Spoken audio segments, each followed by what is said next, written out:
The night my 6-year-old almost died trying to save a billionaire, the internet decided I was a monster of a mother.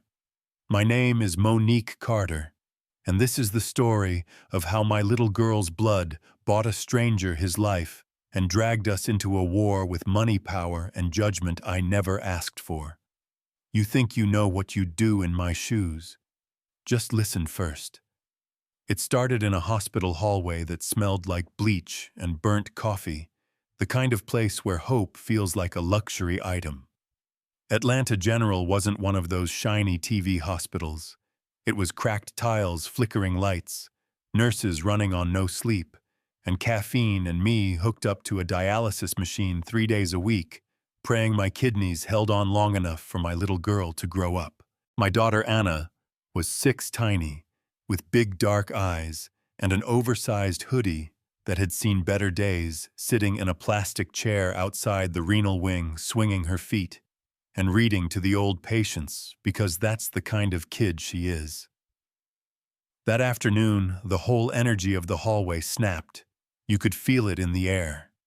A stretcher flew by, nurses called out stats, and I heard a doctor's voice cut through everything. No match in the bank he needs, RH null. If we don't get it, he's gone. RH null, golden blood.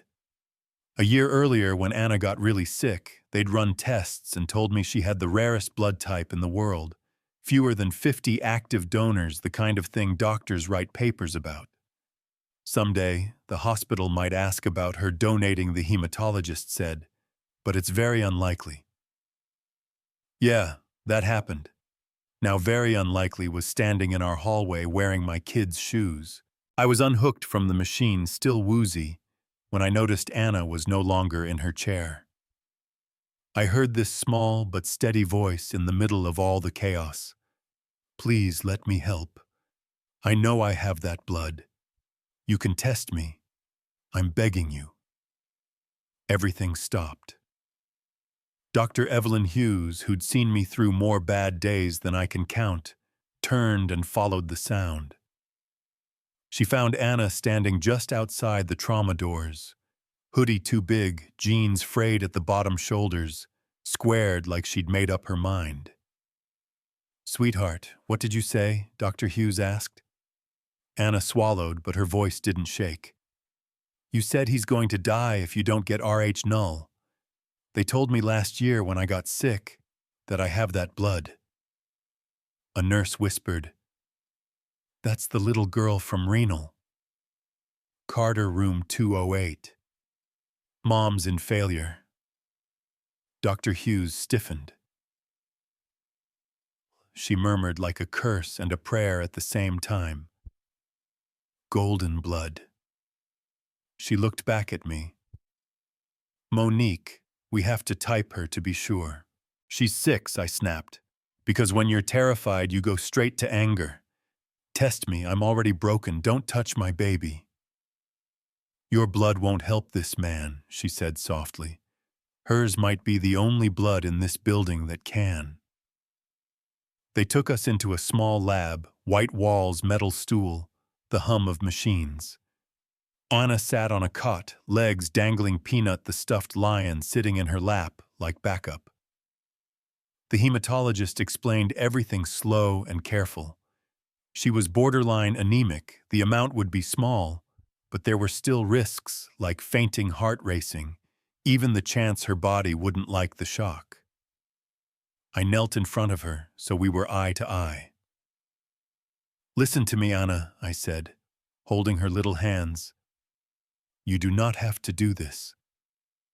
Nobody will be mad at you, not me, not God, not the doctors. You're 6. You're allowed to walk away. She frowned like she was doing homework in her head. If I don't do it, he dies, right? She said quietly. And if I do, I might get sick, but I'll probably be okay. If I can help and I just don't, I think I'd feel worse. You know that feeling when your own child holds your morals up like a mirror and asks who you really are? It's heavy. The tests came back in minutes. RH null, a perfect match.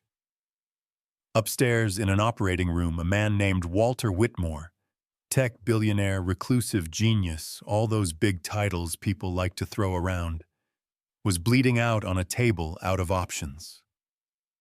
Downstairs, my 6-year-old stuck out her arm and let them slide in a needle. "I'm going to watch the draw myself," Dr. Hughes said, voice low. "We go slow, quarter pint we stop. The second anything looks off." Anna stared straight ahead, breathing steady, while her blood slid through clear tubing into a bag with someone else's name on it. She never flinched. I turned my face to the wall because I didn't want her to see me cry. Hours later, Anna was in a wheelchair outside my room, wrapped in a flannel blanket, lips, pale fingers, trembling around a juice box. Dr. Hughes knelt down beside her. "You all right, baby?" she asked. Anna nodded, too tired to waste words. "Did he live?" "He did," Dr. Hughes said and smiled at me over Anna's head. "Thanks to you. That should have been the end." But before Walter even opened his eyes, the story exploded. A nurse, overwhelmed by what she'd seen, texted her cousin at a local radio station, and that cousin wanted to be first, so they posted. By morning, the headlines were everywhere. "Golden blood, golden heart. 6-year-old girl saves billionaire from poverty to power. Meet Anna Carter." There were reporters in the lobby, cameras outside the ER, random people with microphones trying to bribe security guards for a photo of my child. The hospital locked down the pediatric wing, but it felt like the world had decided my daughter's life was a public event. Meanwhile, 12 hours after surgery, Walter woke up. His assistant Miles told him a 6-year-old donor appeared out of nowhere and begged to help. When he heard she was the daughter of a dialysis patient lives on Fulton Street, barely getting by, he closed his eyes and said, "Take care of her. All of it. Medical bills, future care, whatever they need. And I want to see her." He was too weak for visitors, so they arranged something else. Anna was wheeled past his recovery suite, separated by glass. He put his hand on his chest, then against the window. She studied him for a second, like kids do, then slowly raised her own hand and mimicked him. In that moment, the gap between billionaire and little black girl from the projects disappeared. It was just blood and breath, and a connection neither of them asked for, but both of them now shared. You'd think that would buy us some peace. It didn't. The first news crew that pushed their way onto our floor got turned around so fast by Nurse Delaney she probably left skid marks, but it didn't stop the flood. By the next day, a national morning show anchor in a Navy suit was standing in the doorway of my hospital room, smiling so wide it looked painful. "Ms. Carter, I'm Dana from Morning Now," she said, sliding in even though I hadn't invited her. "America is in love with your daughter. 5 minutes, that's all we're asking. Let us tell your story." I looked at Anna curled up next to me, still pale locket already around her neck, from the letter Walter had sent that morning. A short note calling her a light in a dark room. A simple gold locket with her hospital photo on one side, and the words, "In a world full of takers," she gave on the other. "My daughter is not a segment," I said. "She's a child who almost passed out to save a man she didn't even know. We're not doing this." Dana's smile tightened. This won't be the last request, she warned. People feel entitled to meet heroes. She was right, and I hated that. The hospital tried to shield us, but pressure started coming from another direction. An emergency meeting in a boardroom, I wasn't invited to. Hospital executives talking about donor awareness, fundraising records, leveraging the moment. And then Miles walked in with a manila folder and a calm voice. "Mr. Whitmore has 2 directives," he said. "First, he's covering all medical costs for Monique and Anna, past and future, including private recovery if they want it.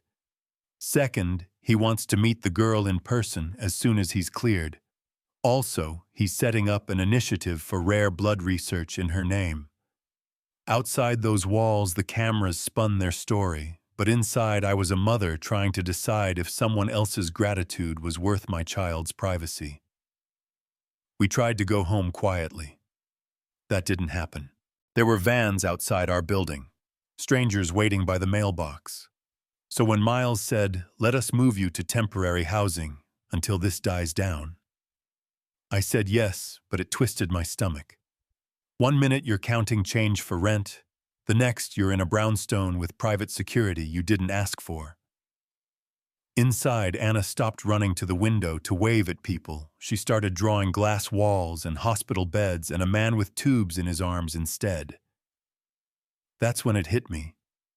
The world had turned my little girl into a symbol, a hashtag, and symbols don't get to have boundaries.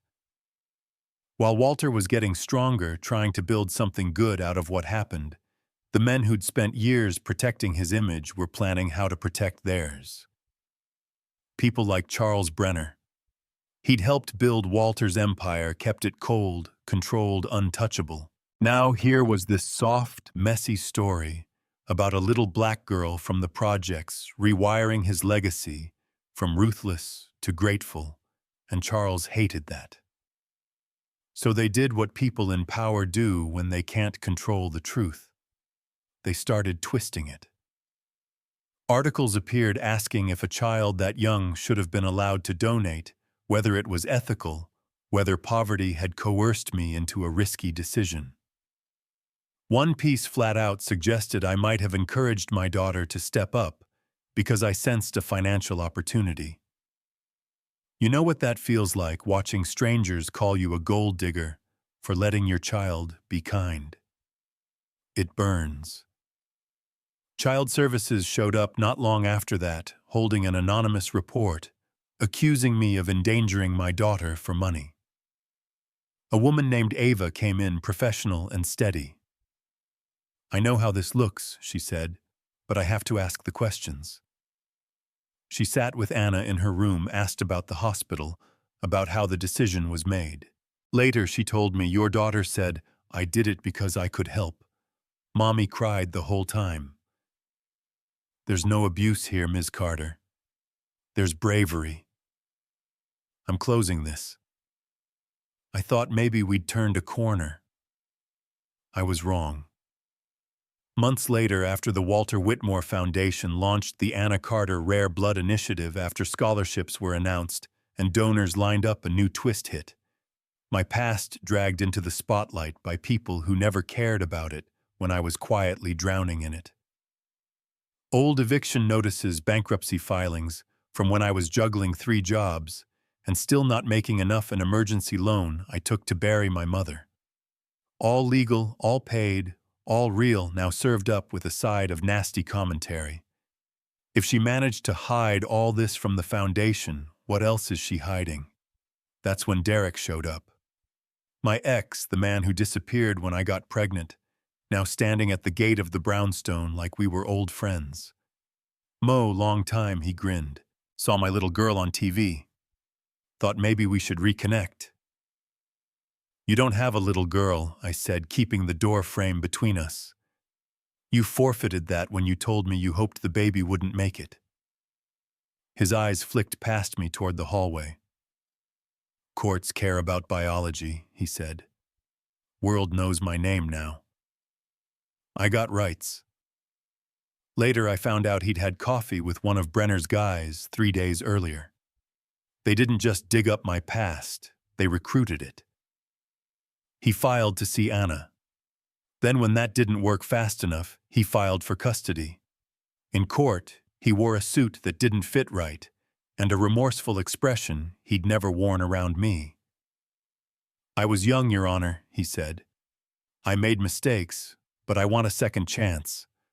A child deserves to know her father." When it was my turn, my voice shook, but my spine didn't. He knew I was pregnant, I told the judge. He told me to get rid of her. He never paid, never called, never asked if she was alive.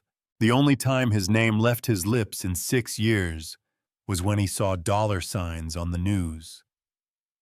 That's not fatherhood, that's opportunism. The judge asked if Anna had said anything about wanting to meet him. Ava, who'd been assigned to talk to her, stood up. She said, "I already have a family. I don't want any scary people around." The petition was denied. Custody stayed with me. But the damage of being dragged through that fight, the headlines, the comment sections calling me a liar, it all sat heavy.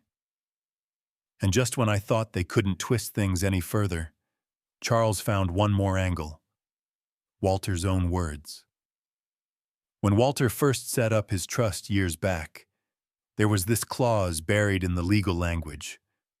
If a beneficiary withheld material information in pursuit of gain, the board could challenge their standing.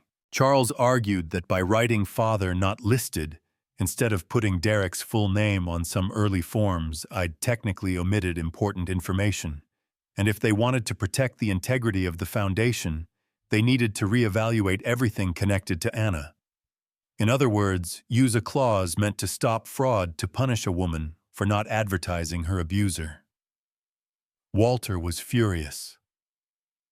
"So we're going to tell the world," he said in a meeting I actually sat in on, "that this child is less worthy because her mother didn't drag a violent man's name into every form. That's what we're doing with my legacy. We're simply applying the rules you wrote." Charles replied, calm, like he wasn't threatening our lives. "Then the rules are wrong," Walter said, "and we changed them." He called for a vote to amend the trust to protect survivors who had stayed silent, to keep themselves or their kids safe. Some board members worried about setting a precedent, but enough of them had watched this saga play out, had seen the abuse video that mysteriously showed up on a USB left in the foundation's children's room. Grainy footage of a younger me, pregnant and bleeding, telling Derek, "You will never touch her." They couldn't pretend it was theoretical anymore. The amendment passed. Charles lost his favorite weapon, but he didn't stop swinging. Smear campaigns kept trying to reframe us, leaking half-truths about how foundation funds were spent, accusing me of using Walter painting Anna as some sort of groomed mascot, instead of a child who had given blood because she couldn't stomach not helping. Walter finally had enough. He filmed a video sitting in the same garden where he'd first met Anna face to face, Duke the stuffed lion on the table beside him. "For most of my life," he said, "I thought strength was measured in how untouchable I could be. Then a 6-year-old girl gave me her blood without knowing my name, and I realized real strength is being willing to be vulnerable for someone else." Every change I've made to my will, to my foundation, has been my decision, clear-minded and sober. If people around me are uncomfortable with a legacy rooted in gratitude instead of greed, they are free to walk away. What they are not free to do is attack a child and her mother to get their control back. That video went everywhere. Suddenly, people who'd been on the fence started choosing sides. Teachers wrote in, nurses wrote in, parents of sick kids wrote in. Donations to the foundation tripled. Anonymous sources started sending proof of Charles's backroom deals to the press. The man who thought he could hide behind respectable titles got dragged into the light. He vanished before the board could vote to remove him, but his grip was broken. Somewhere in all that noise, life for us got quieter. Not perfect, not fairy tale, but quieter. The Anna Carter Rare Blood Initiative grew into something bigger. Scholarships, research, a center for kids from rough neighborhoods dealing with medical messes no child should face. Walter's health, on the other hand, slowly faded. The day he died peacefully in his sleep, they found his journal open on his chest. The last line said, "The future is no longer mine to build, but I know whose hands it rests in." When his lawyer called me in, I sat in a leather chair that didn't feel like it belonged to people like me, and listened as he explained Walter's last decisions. He'd left Anna a significant inheritance locked up until she's old enough to handle it. But more than that, he'd left her a house in Vermont in the woods by a lake where nobody knows our names. For me, he left control of the foundation's education work with one instruction: use it boldly. Lead like the woman you've already been. The first time we drove up to that cabin, it felt like driving out of someone else's story and into our own. The house wasn't huge or fancy, just warm and quiet, with a porch that looked over water and a sky so full of stars it didn't even seem real. Anna ran straight to the edge of the dock, Duke under her arm locket, catching the last light of the day. "Is this really ours?" she asked. "It is," I said, and for once there were no cameras, no lawyers, no social workers with clipboards, just my child breathing easy. That night after she fell asleep with sticky marshmallow on her chin, I sat on that porch and thought about all the names people had thrown at me since that day in the hospital. Reckless, selfish gold digger, strong, brave, unfit hero. Everyone had an opinion about what I did or didn't do, right about what a black single mother from the wrong side of town deserved. But none of them were in that lab when my little girl looked at me with tears in her eyes and said, "If I can help and I don't, I'll feel worse. So now I want to ask you, if you were me in that hallway, if your 6-year-old had the one thing that could save a stranger's life and the whole world might judge you either way, what would you have done? Would you have told her no to protect her from risk, or yes to honor her heart, or would you have let her decide like I did? Do you think Walter was right to rewrite his will for a child from the projects, or do you think the board and people like Charles had a point about legacy and image? Tell me in the comments what you think about kindness, about power, about how fast people judge mothers like me. Hit like if you stayed with me to the end, subscribe if you want more real stories and not just the polished headline version, and share this with someone who still believes that doing the right thing, even when it costs you, is worth it in the long run. You know what I mean?